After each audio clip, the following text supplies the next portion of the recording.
Switzerland's strong franc has not hindered its competitiveness, challenging the notion that a strong currency undermines trade.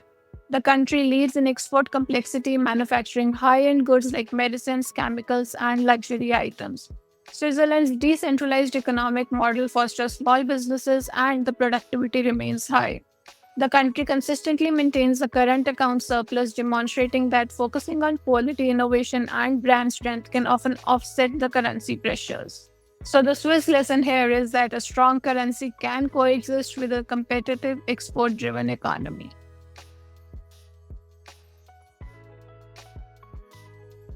Hello everyone, welcome back to our channel and welcome back to this video. In this video, we wanted to share with you how the Swiss franc is a strong currency that is powering prosperity. Now, when the conversations turn to currency strength and economic competitiveness, many policymakers and analysts default to the idea that a strong currency inevitably undermines exports and national prosperity. Yet, Switzerland, home to the world's strongest currency, defies this assumption. Over the past 5 decades, the Swiss franc has consistently outperformed its peers, even maintaining its strength during periods when other major currencies like the US dollar have struggled. In fact, the franc has been the top performing currency for the past 50, 25, 10, or even 5 years, a record of resilience that very few can match. Yet, rather than dampen competitiveness, this strength has accompanied and arguably supported Switzerland's dynamic export driven economy. Switzerland's economy can be taken as a testament to what happens when a nation focuses on quality over quantity and on innovation over price cutting. Today, the Swiss exports stand at 75% of the GDP, near historic highs, and the country claims close to 2% of global exports. This is an impressive feat for a small country with currency rate that on paper should make its goods more expensive abroad. So what's the secret out here? For one, Switzerland consistently ranks at the top of Harvard's growth lab for complexity of exports, a measure of advanced skills and knowledge needed to produce them. Swiss exports range from expected chocolates and luxury watches to advanced medicines and chemicals, all products the world is willing to pay a premium for. Now, this reflects a fundamental truth that in high value industries and brand craftsmanship, innovation matters more than the currency fluctuations. A decentralized economic and political structure fosters this resilience. More than 99% of Swiss companies are small businesses, yet they remain globally competitive in sectors like pharmaceuticals, precision engineering, and luxury goods. The country's manufacturing sector, at 18% of the GDP, ranks amongst the largest in the developed companies. Over half of its exports are classified as high-tech, more than double that of US.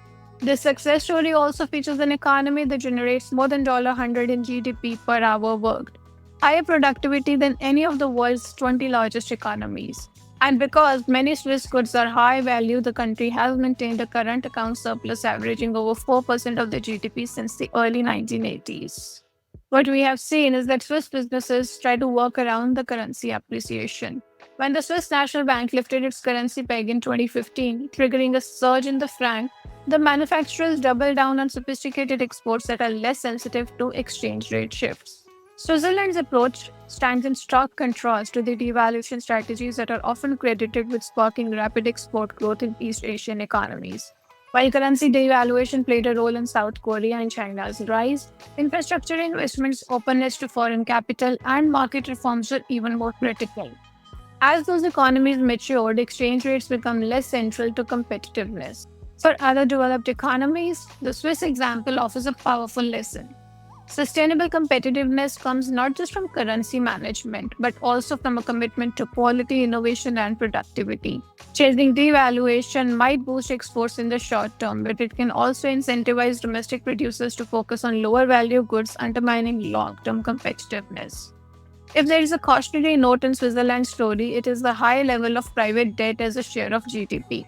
But unlike some other developed economies, Switzerland does not suffer from a large population of zombie companies unable to pay the interest rate on their debts.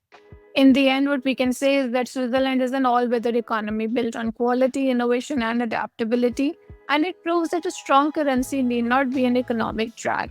Instead, it can be a testament to nations' enduring ability to create value that transcends the ebb and flow of global exchange rates.